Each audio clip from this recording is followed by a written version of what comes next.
ஜெகன்ய குணவருத்திஸ்தாக அதோ கச்சந்தி தாமசாக அப்படின்னா சத்வஸ்தாக புரியுதா?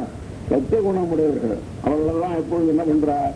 நல்ல காரியங்களை ஆனால் மேலே போகிறார்கள், மோட்சத்தை பெறுகிறார்கள். ராஜசாக அவன் என்ன பண்றான் அப்படின்ற மத்திய திஷ்டந்தி ராஜசாகான் அவெல்லாம் நடுவில் இருக்கான்னார். என்ன நடுவில் இருக்கிறது அப்படின்னா கீழே இருக்கக்கூடியதான சொர்க்காதி போகங்கள் இருக்கோ இல்லையோ அதை விரும்புகிறார்கள். ராஜசாகனா ரஜோகுணம் யாருக்கு இருக்கோ அவளுக்கு ஆசை ஜாஸ்தியா இருக்கும். என்ன ஆசை அவளுக்கு அப்படின்னு கேட்டோம்னா கீழே இருந்து யாகங்கள் எல்லாம் நிறையா பண்ணி அந்த யாகத்தினுடைய ஜோதிஷ்டோமகா சொர்க்காமோ ஏதா என்று வேதம் இருக்கிறது. ஆக ஜோதிஷாபகாதி யாகங்கள் எல்லாம் பண்ணா கடைசி காலத்துல சொர்க்கம் கிடைக்கும். சொர்க்கத்துல சுகமாக ஊரு சீரம்பை இவரோடெல்லாம் அனுபவித்துக் கொண்டு சுகமாக இருக்கலாம் அப்படின்னு இந்த ரஜோகுணமுடையவர்கள் இருக்காலே பேராசை உடையவர்கள் அவர்களெல்லாம் சொர்க்கத்துக்கு போகிறார். சொர்க்கத்துக்கு போய் என்ன பயன்? கொஞ்ச நாள் சொர்க்கத்தை அனுபவிப்பார்கள், மறுபடியும் கீழே இறங்கி விடுவார்கள். சீனைய புண்ணிய மத்தியலோகம் செஞ்சு என்று அப்படி கீழே வந்தா மறுபடியும் என்ன பண்ணுவார்? ராஜாவிகளை பண்ணுவார்கள், மறுபடியும் சொர்க்கத்துக்கு போவார்கள், மறுபடியும் கீழே இறங்குவார்கள். இந்த மாதிரி எல்லாம் ரஜோகுணமுடையவர்களுக்கு எல்லாம் கிடைக்கும். அப்புறம் ஜெகன்ய குணவருத்தி அதோக செஞ்சு தாமசாமி 6 தாமசா தமோகுணமுடையவர்களோ அவர்களெல்லாம் மேலே மேலே மேலே கெட்ட கர்மாக்களை செய்து அதாக செஞ்சுதான், அதாவது அந்தித்த நிலை, அதாவது கடைசி ஜென்மா இருக்கே அந்த நிலையை அவர்கள் அடைவார்கள் அப்படின்னா. என்ன அஞ்சு நிலை அடைகிறார்கள் அப்படின்னு கேட்டோம்னா முதல்ல அவெல்லாம் பெரிய காத்திருப்பார்கள், அப்புறம் புழுவாக தாவரமாக அதாவது மரங்களாக பிறப்பார்கள், அப்புறம் செடி உடைகளாக பிறப்பார்கள், அப்புறம் கல்லாக பிறப்பார்கள், அதுக்கப்புறம் ஓட்டாஞ்சலி காஞ்சலி இது மாதிரி நிலையெல்லாம் அடைவார்கள்.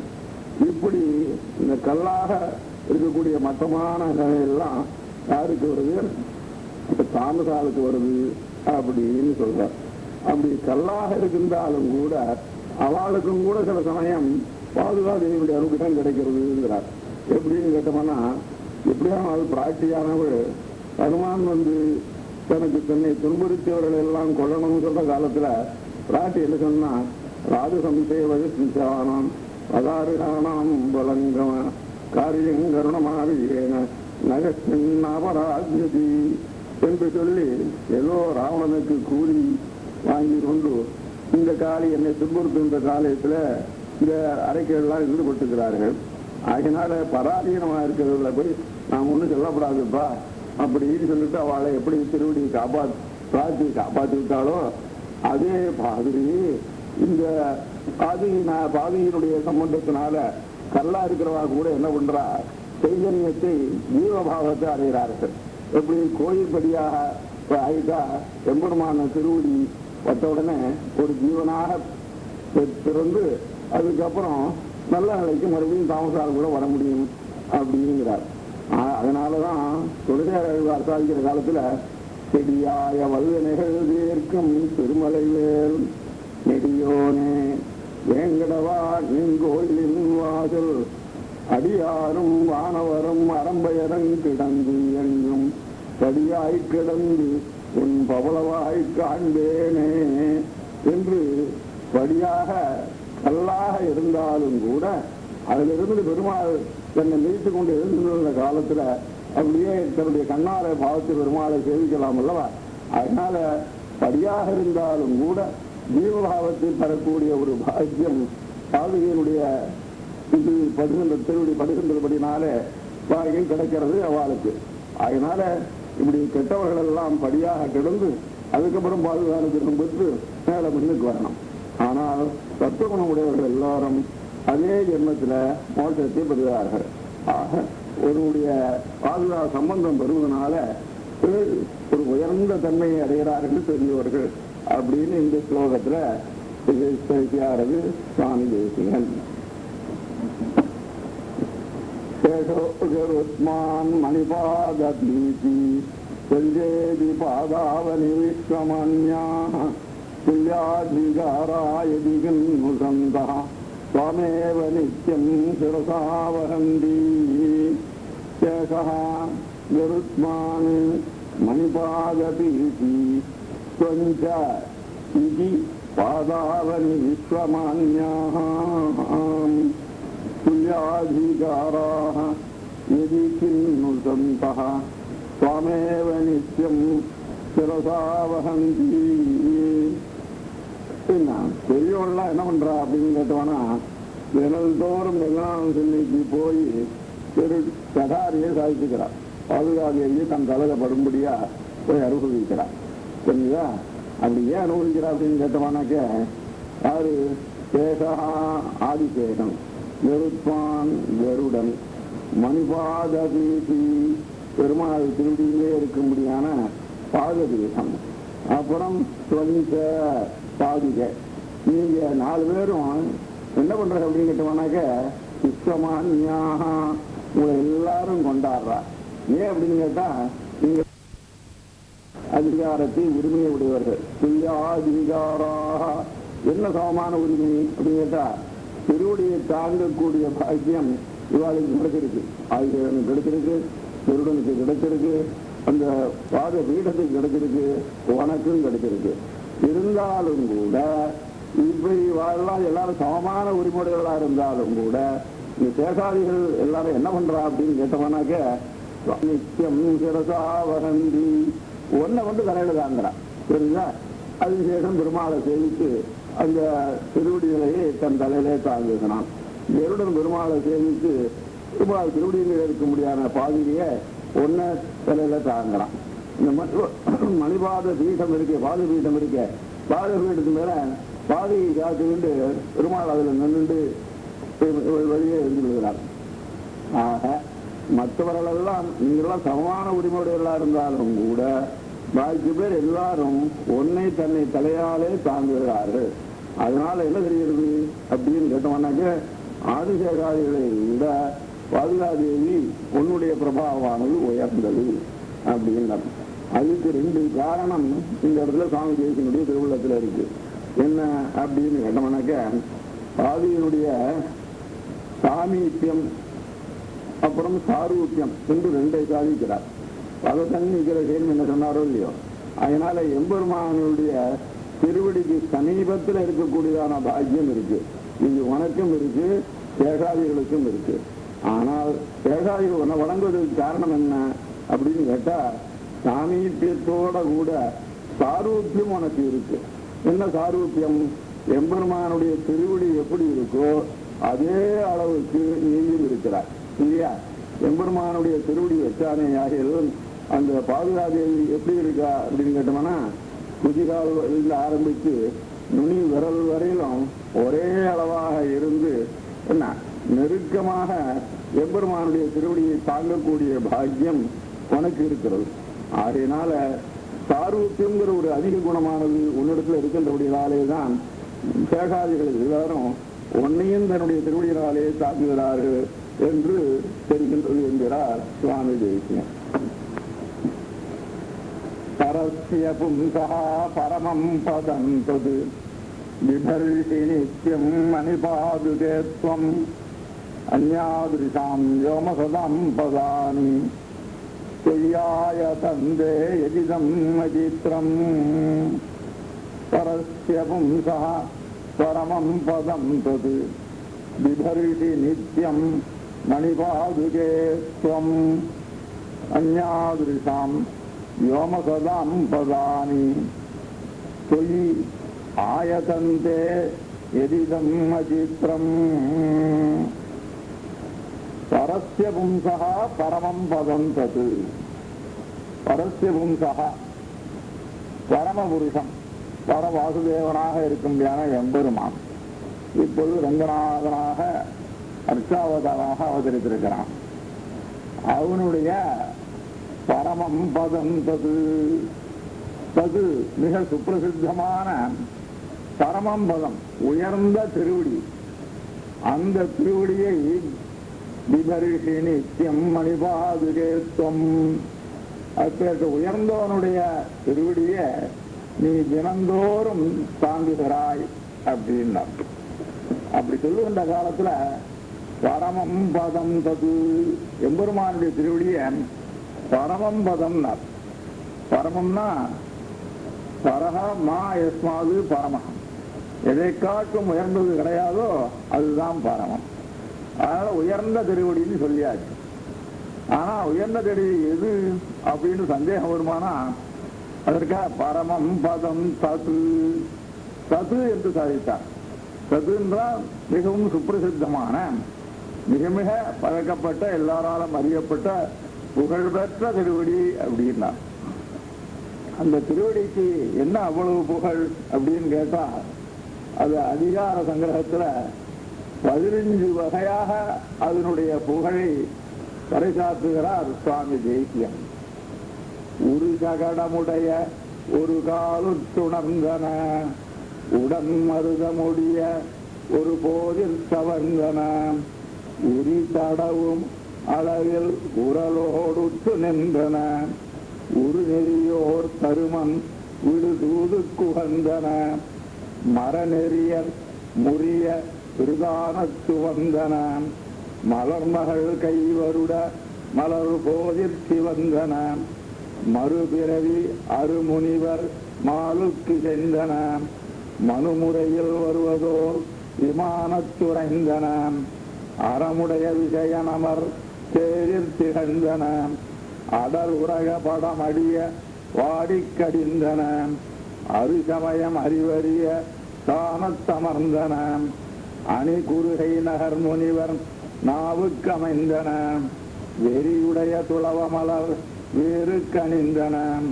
விழுகரியோர் குமரனன மேவி சிறந்தன விரல் அசுரர் படையடைய வீய துறந்தன விடலடிய பெரிய பெருமாள் மென்பதங்களே. பெரிய பெருமாள் எம்பெருமானுடைய திருவடிகள் இவ்வளவு புகழ் பெற்றவை என்றார். என்ன ஒரு சகடமுடைய ஒரு காலுற்றுணர்ந்தன. ஒரு காலத்துல பால பருவத்துல சகடாசுரனை உதைத்து அதை சம்ஹாரம் பண்ணிட்டு ஒரு சமயத்துல அந்த திருவடி உடன் மருதமுடிய ஒரு சோதிர்த்த வந்தன உரல்ல கட்டி போட்ட பொழுது வாசலிலே உள்ள மரங்களிடையே போய் அவைகளெல்லாம் மருத மரங்கள் ரெண்டும் ஒடிந்து விழும்படியாக பண்ணியது இந்த திருவடி. உரி தடவும் அளவில் உரலோடு துண்டன உடல்ல ஏறி அந்த வெண்ணையை திருடி சாப்பிடும் பொழுது பார்த்த யசோதையால அந்த உரலிலேயே கட்டப்பட்டு நின்ற திருவடி அது. ஒரு நெறியோர் கருமன் விடு தூது குகந்தன. தர்மபுத்தனுடைய தூதுக்கு தான் இணங்கி பாண்டவதூதன் என்று பெயரை கண்ணனுக்கு கிடைப்பதற்கு காரணமாக இருந்தன அந்த திருடிகள். மரநெறியர் முறியன் பிரதானத்து வந்தன. தீயவர்களெல்லாம் அழிவதற்காக பிருந்தாவனத்துல சஞ்சரித்தன அந்த திருவடிகள். மலர்மகள் கைவருட மலர் போதிர்ச்சி வந்தன. சாட்சியோ மலர்மகள், மலர்களே தோன்றியவள் மென்மையானவள். அவள் கை இன்னும் மென்மையானது.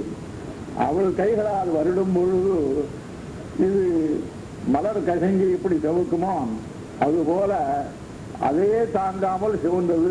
அவ்வளவு மெல்லிய நுண்ணிய நுட்பமான திருவடிகள் உன்னுடைய திருவடிகள். மறுபிறவி அரு முனிவர் மாலு குகந்தன.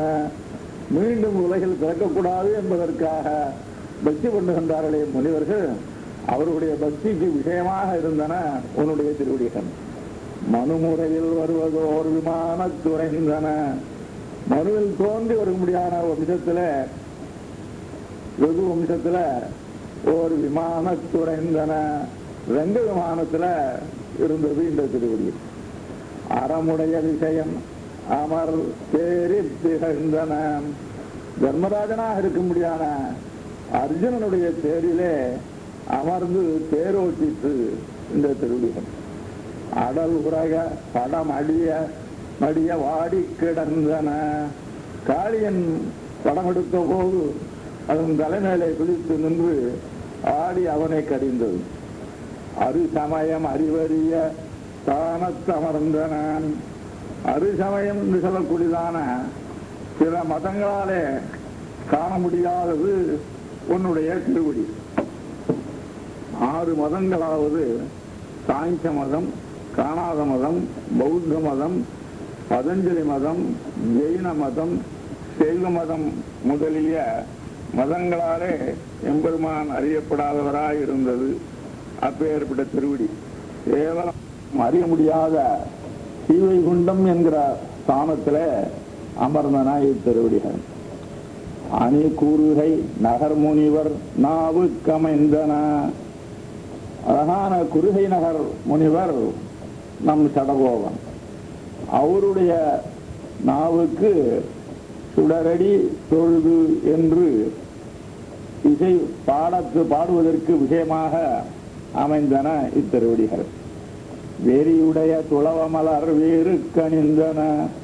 நல்ல நறுமணமுள்ள வாசனைகளாலே அர்ச்சிக்கப்பட்டு அதன் வாசனையினாலே கமகமான இருக்கக்கூடியதான திருவடிகள் இவைகள்.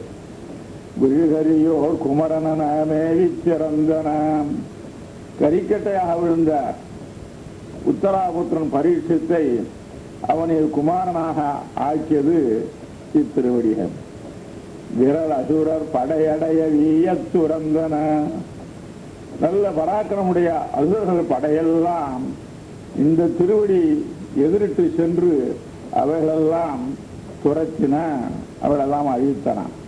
அப்பேற்பட்ட விடலறிய பெரிய பெருமாள் மென்பதங்களே. அப்பேற்பட்ட பிரசித்தமான ரங்கநாதனுடைய மெல்லிய மென்மையான அழகான பதங்கள் என்று சாதிக்கிறார் சுவாமி தேசியம். அதை மனதிலே கொண்டு இங்கே பரஸ்ய பும்சா பரமம் பதம் தத்து என்று சுப்பிரசித்தமான, எப்படி பிரசித்தி என்றால் இது அழகாக அதிகார சங்கிரகத்திலே வெளியிட்டார் சுவாமி. விபரிஷ நித்தியம் மணிபாதுகேத்வம். அப்பேற்பட்ட அழகான திருவடிகளை, புகழ்பெற்ற திருவடிகளை நீ தினந்தோறும் தாங்குகிறாய் பாதுகையே என்றார். ஆனால் இது என்ன விசேஷம் என்று கேட்டால், அந்யாதிரிசம் வ்யோமசதம் பதானி ஆயதந்தே எதிதம் நசித்திரம். அது உன்னை தவிர அந்யாதிரிசாம் வ்யோமசதாம், தேவர்கள் இருக்கார்களே வானத்தில், அவர்களுடைய பதங்கள் இருக்க ஸ்தானங்கள், அவருடைய உத்தியோகங்கள், அவைகளெல்லாம் தொய் ஆயதந்தே உனக்கு அதிகமாக இருக்கின்றன. உன்னுடைய அனுகிரகம் இருந்தால்தான் அவர்களுக்கெல்லாம் பிரம்மபட்டமோ ருத்ரபட்டமோ என்று ஏகாதசி ருத்ரால் துவாதச ஆதித்யால் அஷ்ட வசுக்கள் என்று சொல்லக்கூடியதான இந்த பதங்களெல்லாம் கிடைக்கும். இல்லாததனால் அவர்களுக்கு கிடைக்கவே கிடைக்காது. ஆக சுதந்திரனான எம்பெருமானுடைய திருவடி இருக்க, அந்த திருவடியானது இப்பொழுது எப்படி இருக்கு அப்படின்னு கேட்டாக்க உனக்கு அதீனமாக இருக்கு. அப்படி இருக்கும் பொழுது சுதந்திரம் இல்லாதவர்களை பற்றி பேசுவானேன். ஆகையாலே தேவர்களுக்கெல்லாம் உத்தியோகத்தை நிலைநிறுத்தக்கூடிய அதிகாரம் பெற்றவை உன்னுடைய பாதுகே நீ. ஆக எல்லாம் நல்ல எம்பெருமானுடைய திருவடியே உன்னை பற்றி நிற்கும் போது அல்பசக்தி உள்ள தேவருடைய ஸ்தானங்கள் எல்லாம் உன் கிருபையால் நிலைத்திருக்கின்றன என்று சொல்வதிலே என்ன ஆச்சரியம் இருக்கிறது. எதிதம் நசித்திரம். அதனால இவனை வியப்புக்குரிய விஷயம் இல்லை. அத்தகைய பெருமையை படைத்தவள் நீ என்கிறார் சுவாமி.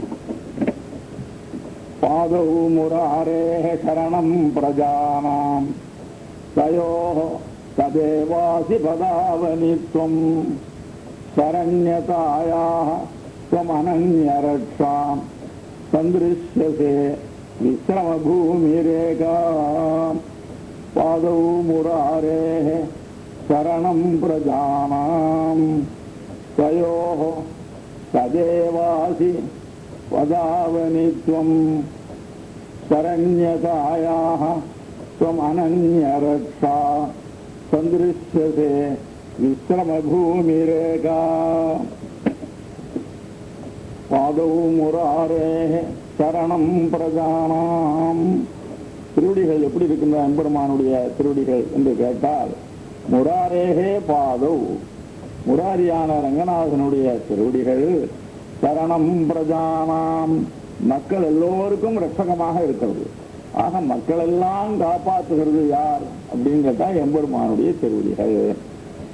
தயோஹோ ததேவாசி பதாவனித்துவம், அப்படி உலகெல்லாம் காப்பாற்றுகின்ற எம்பெருமானுடைய திருவடிகள் இருக்கின்றனவே, அவற்றை யார் காப்பாற்றுகிறா அப்படின்னு கேட்டா, தயோஹோ, அவை ரெண்டுக்கும் ததேவாசி, நீதான் ரட்சகமாக இருக்கிறாய். அதுக்கே உலகெல்லாம் காப்பாற்றும் திருவடிகளை நீ காப்பாற்றுகின்றாய். என்ன உயர்வு உனக்கு! அதே சமயத்தில் சரண்யதாயாக துவமனன்ய ரக்ஷா, நீ இன்னொரு உன்னை காப்பாற்றுவதற்கு மற்றொரு கிடையாது. நீ பிறரால் காப்பாற்றப்படாதவளாய் தன்னைத்தானே தான் காத்து கொண்டு எம்பெருமானுடைய திருவடியையும் காக்கின்றாய். இப்ப ஏற்பட்ட பொறுப்புடையவள் நீ. இதிலிருந்து என்ன தெரிகிறது? பாதுகாப்பு என்றால் யார்கிட்ட போகணும்? பாதுகை கிட்ட தான் போகணும். ஆக சரண்யதாயாக, பாதுகாப்புன்னு சொல்லக்கூடியதான சரண்யத்துவம் இருக்கேன், அதற்கு சந்திரிஷே விஸ்ரம பூமி ரேகா, நீதான் விஸ்ரம பூமியாக இருக்கிறாய்.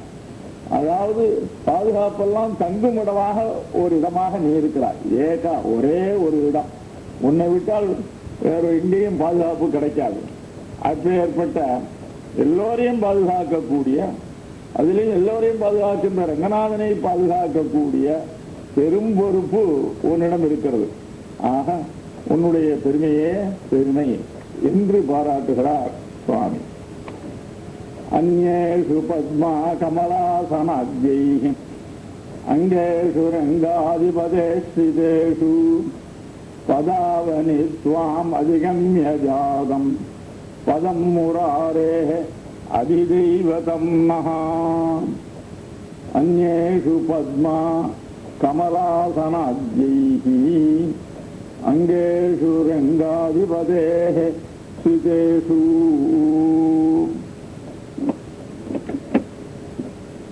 இங்கு எம்பெருமானுடைய திருவடிக்கு ஏற்பட்ட உயர்வை அழகாக பேசுகிறார்.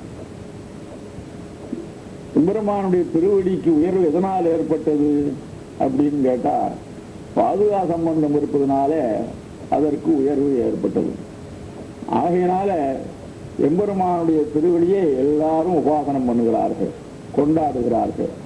ஆக உபாசிக்கத்தக்கதாக, ஆராதிக்கத்தக்கதாக, பெரும் தெய்வமாக வழங்குகிறது எம்பெருமானுடைய திருவடி உனது சம்பந்தத்தினாலே. மற்ற உறுப்புகள் இருக்கின்றனவே, அவைகளெல்லாம் அவ்வளவு உயர்வு என்று சொல்ல முடியாது. ஏன்?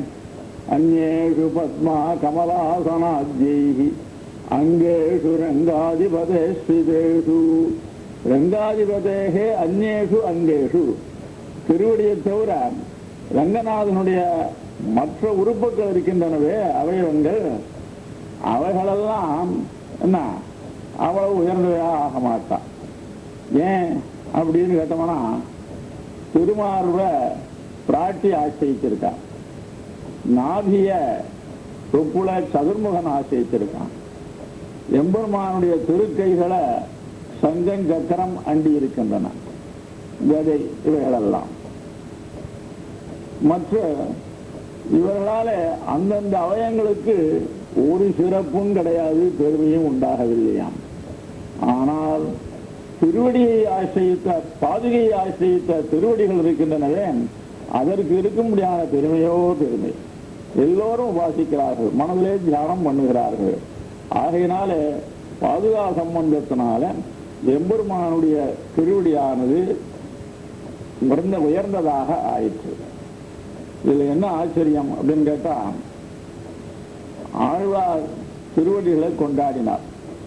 அதனால பாதுகா சம்பந்தத்தினால ஆழ்வார் கொண்டாடிய திருவடிக்குத்தான் பெருமை ஜாஸ்தி. ஆக எல்லோரும் திருவடியை சேவிக்கிறோம், கொண்டாடுகிறோம், மனதிலே தியானம் பண்ணுகிறோம். எம்பெருமானுடைய பிற அவயவங்கள் இருக்கின்றனவே, அவர்களுக்கெல்லாம் திருவடிய தெய்வமாக கொள்வதற்கு காரணம் ஒன்று. மற்ற உறுப்புகள்லாம் எப்பேற்பட்டது? தேவதாந்திர சம்பந்தம் உடையது. தேவதாந்திர சம்பந்தம் இல்லாத ஒரு உறுப்பு உண்டு என்றால் எம்பெருமானுடைய திருவடி ஒன்றுதான். நாபிகமலத்தை பிரம்மா அடைந்தான். வலத்தனம் திரிபுரம் எரித்தனன். திரிபுரம் எரித்தவன் இருக்கானே, அவன் எம்பெருமானுடைய வலது பக்கத்தில் இருக்கிறானாம். இப்படி தேவதாந்திர சம்பந்தமுடைய மற்ற உறுப்புகளை காட்டிலும் பாதுகா சம்பந்தமுடைய திருவடியே உயர்ந்தது அப்படின்னா. ஏன்? எம்பெருமானுடைய திருமார்பு இருக்கிறதே, அது பாதுகையினாலே ஆசிரிக்கப்பட்டது. இது மகாலட்சுமியினாலே ஆசிரிக்கப்பட்டது. ஆக மகாலட்சுமியினாலே ஆசிரிக்கப்பட்ட திருமார்பு உயர்ந்ததாக இருக்கிற காலத்தில் அதை கொண்டாடலாமே என்று கேட்டால், பாட்டியினுடைய சம்பந்தத்தை விட பாதுகா சம்பந்தம் தான் உயர்ந்தது என்று ஆழ்வாருக்கு கருத்து என்று தெரிகிறது. ஆகையினால மற்ற அவயங்களை உபேட்சித்து எம்பெருமானுடைய திருவடியையே என் மனமே நினை என்று ஆழ்வார் பாடினார். ஆக பாதுகாதேவி உன்னால எம்பெருமானுடைய திருவடியானது ஒரு தெய்வமாக எல்லாராலும் ஆராதிக்கத்தக்கதாக விளங்குகிறது. அத்தகைய பெருமையுடையவள் நீ என்று பாராட்டினார் இந்த ஸ்லோகத்தில். ஆக முன்பு திருவடிக்கு உயர்ந்தது என்று பேசினார். அப்புறம் பிரஜைகளுக்கெல்லாம் ரட்சணமாக இருக்கு என்று பேசினார். அது எதனால அப்படின்னு கேட்டா, இந்த ஸ்லோகத்துல பாதுகினால அந்த குணம் அதற்கு வந்தது என்று பேசினார் சுவாமி தேசியம். க்ஷணம் சரோஜேக்ஷண பாதுகேய கிருதாதர கிங்குருதே பவத்யாஹ அகிஞ்சனஸ்யாபி பவந்தி சீக்கிரம் பூகிங்கராஹ தஸ்ய புரந்தராஜ்யாஹ. க்ஷணம் சரோஜேக்ஷண பாதுகே யஹ கிருதாதரஹ கிங்குருதே பவத்யாஹ அகிஞ்சனஸ்யாபி பவந்தி சீக்கிரம் பூகிங்கராஹ தஸ்ய புரந்தராஜ்யாஹ. திருவடி பாதுகையினாலே தாங்கப்படுவதால் தெய்வமாயிற்று என்றார் முன் ஸ்லோகத்தில். இங்கு பாதுகா சேவர்களுக்கு இந்திராதி தேவர்களெல்லாம் கூட சேவகர்களாக ஆவார்கள். ஆக பாதுகா சேவருடைய பெருமையை இங்கே பேசுகிறார் இந்த ஸ்லோகத்தில். க்ஷணம் சரோஜேக்ஷண பாதுகேய யஹ எவனொத்தன் சரோஜேக்ஷண பாதுகே தாமரை மலர் போன்ற அழகிய கண்களை உடைய புண்டரீகாட்சனுடைய பாதுகையே பவஜ்ஜாக க்ஷணம் கிங்குருதே கிருதாதரா பக்தியுடன் உன்னிடத்திலே பக்தி செலுத்தி ஒரு க்ஷணகாலம் கிங்குருதே கைங்கரியத்தை செய்வார்களே ஆகில். பெருமாளே சாதிக்கிறார். கைங்கரியம்னா என்ன அப்படின்னு கேட்டோம்னாக்க, எது என்ன செய்யணும்னு கேட்டு நாம் செய்யணும். அப்படி செஞ்சாதான் அது கைங்கரியமாக ஆகும். அதனால கிங்கரோதீதி கிங்கர கிம் என்று கேட்டு என்ன செய்யணும்னு கேட்டு செய்வதனால கிங்கரஸ்ய பாவகா கைங்கரியம்.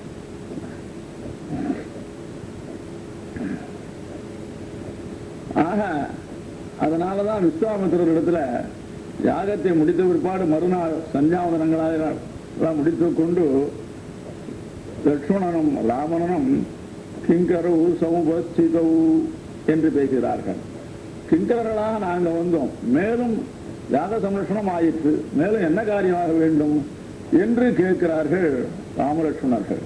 ஆக கிங்கரகா என்று எஜமானுடைய அபிப்பிராயத்தை கேட்டு கேட்டு அவருக்கு செய்வதுதான் கைங்கரியமாக ஆகும். அப்பேற்பட்டு ஒரு சிறிய கைங்கரியத்தை யாராவது செய்தாலும் அவர்களுக்கு இருக்க முடியாத பெருமை ரொம்ப உயர்ந்தது. பக்தாவுடைய பெருமை எப்படின்னு கேட்டா, அகிஞ்சனஸ்யாதீம் அவன் தவங்களும் செய்து பெருமைப்படவில்லை, தியானம் செய்து பெருமைப்படவில்லை. அப்படி இருந்தாலும் கூட அகிஞ்சனாக எந்தவித உபாயம் செய்யாதனாக இருந்தாலும் கூட உனக்கு ஒரு க்ஷணகாலம் கைங்கரியம் செய்வானே ஆகில் அவனை கண்டு இந்திராதிகள் எல்லாம் பயப்படுவார்கள். எப்படி இருப்பார்கள்? புரூகிங்கராக தஸ்ய புரந்தராஜ்யாக. அப்படி புருவத்தை நெரித்த மாத்திரத்திலே பாதுகாபத்தினுடைய புருவ நெருப்பை கண்டு அதற்கேற்ப பணி செய்ய தயாராக இருப்பார்களாம் இந்திராதிகள் எல்லாம். ஆக கடைக்கண் பார்வையை கொண்டே வேலை செய்யக்கூடிய தன்மையை பெறுகிறார்கள் இந்திரன் முதலிய தேவர்கள் எல்லாம். ஆக பாதுகாப்பத்தினுடைய பெருமை இந்திராதிகள் எல்லாம் தன்மைப்படுத்தக்கூடிய உயர்ந்த தன்மையை உடையது என்று பாதுகாப்பத்தினுடைய பெருமையை இங்கு நன்றாக பேசுகிறார். இதற்கு முன்பு திருவடியை ரட்சிப்பது பாதுகை என்று சாதித்தார். தனக்கு பாதுகாப்பு இல்லாட்டாலும் கூட பாதுகை தான் திருவடியை ரட்சிக்கிறது என்று அடுத்த ஸ்லோகத்திலே பேசினார். பிறகு அடுத்த ஸ்லோகத்தில் தன் சம்பந்தத்தால திருவடி தெய்வீகமாக எல்லாராலையும் கொண்டாடப்படுகிறது என்றெல்லாம் பேசினார். ஆனால் இந்த ஸ்லோகத்தில் பாதுகா சேவகனுடைய பெருமை எத்தகையது என்று பேசுகிறார் சுவாமி தேசிகன். வஹந்தி ஏ மாதவ பாதுகே த்வாம் உஷ்யந்தயேதே திவி நிர்விகாதாः ஹம்சேன நித்யம் சரதப்ரபாசாம் கைலாசகௌரண ககுத்மதாவாம். வகந்தியே மாதவ பாதுகே த்வாம். திருமாலனுடைய பாதுகையே துவாம் ஏ வகந்தி, உன்னை யார் தன்னுடைய சிரசாலை தாங்குகின்றார்களோ அவர்களையெல்லாம் உஷ்யந்தயே தே திவி நிர்விகாதாம், அவர்களெல்லாம் வான வீதியிலே தடையின்றி பிறராலே சுமக்கப்படுகின்றார்கள் அப்படின்னார். எப்படி? ஹம்சேன நித்யம் சரத பிரபாசாம் கைலாச கௌரேன ககுத்மதாவாம். பிரம்மா இருக்கிறாரே, தினந்தோறும் ரங்கநாதனை சேவித்து அதனுடைய பாதுகளை தன் தலைமையில கொண்டாடுகிறார். அதனால அவருக்கு என்ன கிடைச்சது அப்படின்னு கேட்டோம்னா, இவர் பாதுகையை தாங்குவதனால இவரை ஹம்சம் தாங்கி கொண்டு வானவீதியிலே பறக்கிறது. ஹம்சம் எத்தகையது? சரத பிரபாசாம். சரத்காலத்தில் சரத் ருதுவில் எப்படி ஆனால் வெண்மேகங்கள் ஓடும் அல்லவா, அந்த வெண்மேகங்கள் போன்று வெள்ளிய இறக்கைகளை உடைய ஹம்சம் இருக்கிறதே, அது பிரம்மாவுக்கு வாகனமாக இருந்து வானவீதியிலே அழைத்து செல்கிறது. ஆக பிரம்மா பாதுகையை வகித்தபடியினாலே தாங்கியபடியினாலே ஹம்சம் இவரை வானவீதியிலே தாங்குகிறதாம். அதே மாதிரி சிவபுராணம் தினந்தோறும் ரங்கநாதன் திருவிடியை விழுந்து சேவித்து பாதுகளை தன் சிறமேற் கொள்ளுகிறான். ஆகினாலே அவருக்கு என்ன லாபம் கிடைச்சது என்று கேட்டால், கைலாச கௌரேன ககுத்மதாவாம். அவன் ரிஷப வாகனம். அவன் ரிஷபம் எப்படி இருக்கிறது? கைலாச கௌரேன. கைலாசம் என்பது பனிமலை, வெள்ள வெளேர்னு இருக்கும். அதே மாதிரி வெண்ணிறமான எருதுனால ரிஷபத்தினால சுமக்கப்படுகிறான் சிவன். ஆக எம்பெருமானுடைய திருவடியின் கீழ் இருக்கும்படியான பாதுகையை யார் தாங்குகிறார்களோ அவனை பிறர் நன்கு தாங்குவார்கள். ஆக இப்படி இருக்கிற காலத்துல பிரம்மருத்ராதிகள்லாம் மீண்டும் மீண்டும் பிரம்மருத்ராதி பட்டங்களை பெறுவதில் என்ன ஆச்சரியம் இருக்கிறது? பாதுகையினுடைய பெருமை அவ்வளவு மிக உயர்ந்ததல்லவா.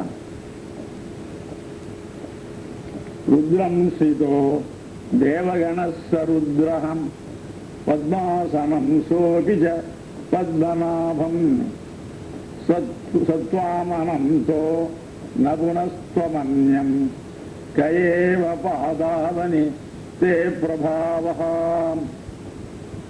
ருத்ரம் ஸ்ரிதः தேவகணः சருத்ரः பத்மாசனம் சோபிஜ பத்மநாபம் சது சது சத்வாம் அனந்தः சத்வாம் அனந்தः ந புனஸ்த்வம் அன்யம் கயேவ பாதாவனி தே பிரபாவः.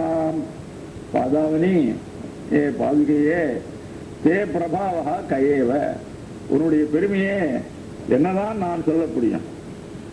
பிரம்மருத்ராதிகளுக்கெல்லாம் ஆதாரமாக ரட்சகமாக பாதுகை இருந்தது என்று சொல்லப்பட்டது இல்லையா? அப்பேற்பட்ட பாதுகை எம்பெருமானுக்கும் ரட்சகமாக ஆசிரியமாக இருக்கிறது என்கிறார் இந்த ஸ்லோகத்தில். ருத்ரம் ஸ்ரீதா தேவகணா, தேவர்களுக்கெல்லாம் ஏதாவது இடையூறு வந்தால் அவர்கள் என்ன செய்வார்கள்? சிவனை ருத்ரனை ஆசிரியித்து இது மாதிரி கஷ்டங்கள் வந்து முறையிடுவார்கள். சருத்ரஹா, அப்பேற்பட்ட ருத்ரனுக்கே ஏதாவது கேடு வந்தால் என்ன செய்வது? அப்ப அவன் என்ன பண்ணுவான்? பத்மாசனம், எம்பெருமானுடைய நாபிகவனத்திலே தோன்றிய சதுர்முகன் இருக்கின்றானே, அவனை அடைந்து தன்னுடைய கஷ்டங்களை விண்ணப்பிப்பான் ருத்ரன். சோபிச்ச, பிரம்மாவுக்கே ஆபத்து வந்தால் அவர் என்ன பண்ணுவார்? பத்மநாபம், இவன் தோன்றின தாமரை மலர் இருக்க அதை தொப்புளிலே கொண்டவன் ரங்கநாதன். தெரிஞ்சுதான்? அந்த ரங்கநாதனை கிட்டே போய் முறையிடுவான், எனக்கு இது மாதிரி கஷ்டம், அதை நீர்தான் போக்கணும் என்று முறையிடுவான் பிரம்மா. சத்வாமனந்தா நபுனஸ்தமன்யம், அந்த எம்பெருமான் இருக்காரு, அவர் என்ன பண்ணுவார் அப்படின்னு கேட்டோம்னா, அவர் எப்பேற்பட்டவர்? சாமானியப்பட்டவர் இல்ல, அனந்தகா அப்படின்னார். அதாவது திரிவித பரிச்சேதம் இல்லாதவர்கள், வஸ்து பரிச்சேதம், தேச பரிச்சேதம், கால பரிச்சேதம் என்று சொல்வார்கள். அதாவது ஒரு பொருளை நாம் எடுத்துக்கொண்டால் அதை தேசத்தினாலே குறிப்பிடலாம், இந்த இடத்துல அங்கதான் அது கிடைக்கும் அப்படின்னு சொல்லுவோம். இது தேச பரிச்சேதம். கால பரிச்சேதம்னா அந்த பழங்கள் அந்தந்த காலத்துலாம் கிடைக்கும், இன்னொரு காலத்துல கிடைக்காது. காலத்தினாலே அழைத்து வரையறுத்து பேசலாம். வஸ்து பரிச்சேதம் என்றால் இது அது அல்ல, இந்த பொருள் அந்த பொருளாக ஆகாது என்று பேசுவோம். இது பொருளை கொண்டு இன்னொரு பொருளை வேறுபடுத்தி பேசுவது, வரையறுத்து பேசுவதற்கு வஸ்து பரிச்சேதம் என்று சொல்வார்கள். இந்த மூன்றும் இல்லாதவன் ரங்கநாதன் எம்பெருமான், அவன் அனந்தா. என்ன மூன்றும் இல்லாதவன்? அவனை ஒரு பொருளை பார்த்து இவன் ரங்கநாதன் இவன் ரங்கநாதன் இல்லைன்னு சொல்ல முடியாது. ஏன்? எம்பெருமான் விபு, அவன் எங்கும் பரவி கிடக்கிறான். அதனால் அவன் இல்லாத இடமே கிடையாதுனால ஒரு பொருளை காட்டி இங்கு ரங்கநாதன் இருக்கிறான் இங்கு ரங்கநாதன் இல்லைன்னா சொல்ல முடியுமோ? இந்த வஸ்து ரங்கநாதன் அல்ல என்று ஒரு வஸ்துவை கொண்டு இன்னொரு வஸ்துவை பிரித்து காட்ட முடியாது. அதே மாதிரி ரங்கநாதன் இந்த காலத்துல தான் எம்பெருமான் இருக்கான், இந்த காலத்துல இல்லை அப்படின்னு சொல்ல முடியாது. அதனால காலத்தினாலேயும் அளவிட்டு சொல்ல முடியாது. தேசத்தினாலேயும் இந்த ஊர்ல தான் ரங்கநாதனை பார்க்கலாம் எம்பெருமான, மற்ற ஊர்ல ரங்கநாதன் பெருமாள் இருக்க மாட்டார் அப்படின்னு சொல்ல முடியாது. அவன் விபவான் அப்படின்னாலே எல்லா இடத்திலையும் இருக்கிறான். அப்பேற்பட்டவன் அனந்தன் சொல்றான். அனந்தன்கிறவன் தன்னை பத்தி தானே பேசிக்கிச்ச பெருமாள் எப்படி பேசிக்கிறார் அப்படின்னு கேட்டாங்க, ருத்ரம் ஸ்ரீதோ தேவகணா ருத்ரோ பிரம்மாணமாஸ்திதம் பிரம்மா மாமாஸ்திதோ ராஜன் நாகம் கிஞ்சித் உபாஸ்திதம் மமாஸ்ரயோ நகர்த்தவ்யः சர்வேஷாம் ஆஸ்ரயோஷ்யகம் அப்படி பெருமாளே பேசுறார். அவளுக்கு தன்னுடைய பெருமையா எப்படி? ருத்ரம் ஸ்ரீதா தேவகணா, தேவர்களெல்லாம் ருத்ரனை அண்டி முறையிடுகிறார்கள். ருத்ரோ பிரம்மாணமாஸ்திதா, ருத்ரன் தனக்கு கேடு வந்த போது நான்மகனிடம் முறையிடுகிறான், அவனை பேடுகிறான். நான்மகன் என்ன பண்ணுகின்றான்? பிரம்மா மாமாஸ்திதோ ராஜன், பிரம்மா அவனுக்கு கஷ்டம் வந்தால் என்னிடம் வந்து முறையிடுவான், என்ன ஆசிரித்து இருக்கிறான். நான் இருக்கேனே, நாகங்கிஞ்சி துபாஸ்திதா, நான் ஆரையும் அடைந்தவன் அண்டினவன் அல்ல. மமாஸ்ரயோ நகர்த்தவ்யா, அதனால எனக்கு ஆசயமாக இன்னொரு பொருள் வேணும்னு செய்ய வேண்டிய தேவையில்லை. ஏன் கேட்டா சர்வேஷாம் ஆசயோக்கியம், எல்லோருக்கும் நான் தானே ஆசயமா இருக்கேன் என்று வீராப்பாக பேசின அந்த எம்பெருமான் இருக்காரே, அந்த அனந்தகா என்ன அவர் என்ன பண்றான்? நபுனஹா சத்வாமனந்தகா, புனகா அவன் என்ன பண்ணிட்டு இருக்கான், சகா துவாம், அந்த எம்பெருமான் துவாம் ஒன்னே ஆசிரிச்சிருக்கான், துவாம் சிதா ஒன்னு ஆசிரிச்சிருக்கான். ஆக பாதுகையை ஆசிரித்திருப்பதனாலேதான் எம்பெருமானுடைய திருவடிக்கே சேவம் போலம் தெரிஞ்சா. ஆனால் பாதுகை நீ இருக்கிய நபுனஸ்வமன்யம், நீயோ அந்யம் சிதா, நீயோ இன்னொருத்தர் ஆசிரிச்சு நீ இல்லை இல்லையா. கயேவ பாதாபனிதே பிரபாவம், இப்படி இருக்கும் பொழுது பாதுகையே உன்னுடைய பெருமையை யார்தான் அளவிட்டு சொல்ல முடியும்? எப்படி அப்பேற்பட்ட எம்பெருமான் உலகத்திலேயாம் படைக்கக்கூடிய எம்பெருமானாலேயே ஒன்றும் செய்ய முடியவில்லை. உனக்கு எதிராக நீயே பரதத்துவமாக விளங்குகிறாய். ஆக பரதத்துவமாக இருந்து விளங்குகிறபடினாலே நீயே உயர்ந்த தெய்வமாக போற்றப்படுகிறாய் என்று பாதுகையை ஸ்தோத்திரம் பண்ணுகின்றார். இந்த இடத்துல பாதுகையாய் சொல்ற இடத்துல ஆச்சாரியாவுடைய பெருமையை எடுத்து காட்டுவதாக சொல்லலாம். எப்படி ஒருவரை திருத்த வேண்டும் என்றால் உபதேசித்து தான் திருத்த வேண்டும். அதாவது நதேவாக எட்டிமாதாய ரட்சந்தி பசுபாலவது எம்ஹி ரட்சிதமிச்சந்தி புத்தியா சம்யோஜயந்தி தம் என்று சொல்லுகிற வழக்கம். தேவர்கள் தன் கையிலே தடியை எடுத்து நமக்கு விரோதிகளை விரட்டி நம்மை காப்பாற்ற மாட்டார்கள். எப்படியானால் இடையன் பசுமாடுகள் எங்கேயாவது கிணறு இருந்தால் அங்கே உண்டுல போறது என்பதற்காக என்ன பண்ணுவான், தடியை எடுத்து கொண்டு போய் அதை விரட்டி இன்னொரு இடத்துக்கு மேய விடுவான். அத மாதிரி தெய்வம் நம்மை காப்பாற்றுவதில்லை. பின்ன என்ன பண்ணுவான், தெய்வம் யாரை காப்பாற்றணும்னு நினைக்கிறதோ அவனுக்கு நல்ல புத்தியை கொடுக்கும். அப்படின்னா என்ன அர்த்தம், எம்பெருமான் ஆச்சாரியனாக இருந்து நமக்கு நல்ல வழியை உபதேசித்து நம்மை நல்வழிப்படுத்துவான். ஆக பாதுகையாகிற சடகோபன் ஆச்சாரியன் நமக்கு நல்ல புத்தியை கொடுத்து எல்லோரையும் காப்பாற்றுகிறது என்று இதுல சுவாமி தேசிகன் அபிப்பிராயப்படுகின்றபடி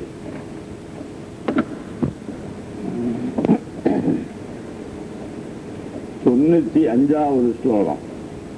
பரஸ்ய தம்னஹ பிரதிபாதனார்ஹம் வஹந்தி வித்யம் மணிபாதுகே த்வாம் யதஸ்தவைவாதிகமே பிரஜானாம் தூரீ பவதி உத்தரபூர்வமம்ஹ.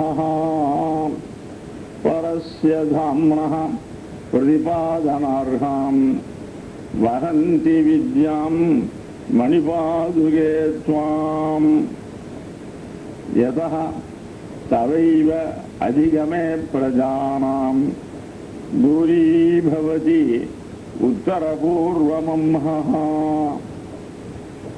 இந்த ஸ்லோகத்துல பாதுகைய சாட்சாத் ஒரு வித்யாக சொல்லுகிறார். அதாவது நமக்கு மோட்சம் வேண்டும் என்றால் பக்தியோ அல்லது பிரபத்தியோ பண்ணணும். பக்தியா பரமயாவாதி பிரபத்யாவா மகாமதே பிராப்தியோகம் நான்யதா பிராப்தியா மம கைங்கரிய லட்சுமிஹி என்று பெருமாளே பேசுகிறார். ஆக எம்பெருமானை அடைய வேண்டும் என்றால் பக்தி அல்லது பிரபத்தியை பண்ண வேண்டும். தெரிஞ்சா,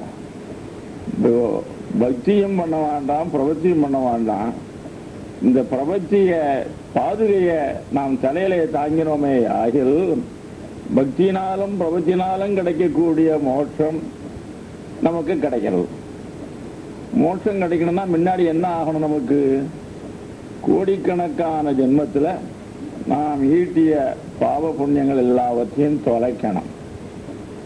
அதை தொலைத்த பிறகுதான் நமக்கு மோட்சம் கிடைக்கும். அந்த பாவங்களெல்லாம் எது போக்குறது, வித்யை போக்குறது. வித்யன்னா உபாசனம்னு பேரு, பக்தின்னு பேரு. அது 32 வகையானது. அந்த பக்தியை நாம் பண்ணினோமே ஆகில் நம்முடைய பாவங்கள் எல்லாம் தொலைகிறது. அல்லது எம்பெருமானிடத்துல நாம் சரணாகதியை பண்ணினோமே ஆகில் அப்பவும் நம்முடைய பாவங்கள் எல்லாம் தொலைகிறது. எப்படி பாவங்கள் தொலைகிறது அப்படின்னா,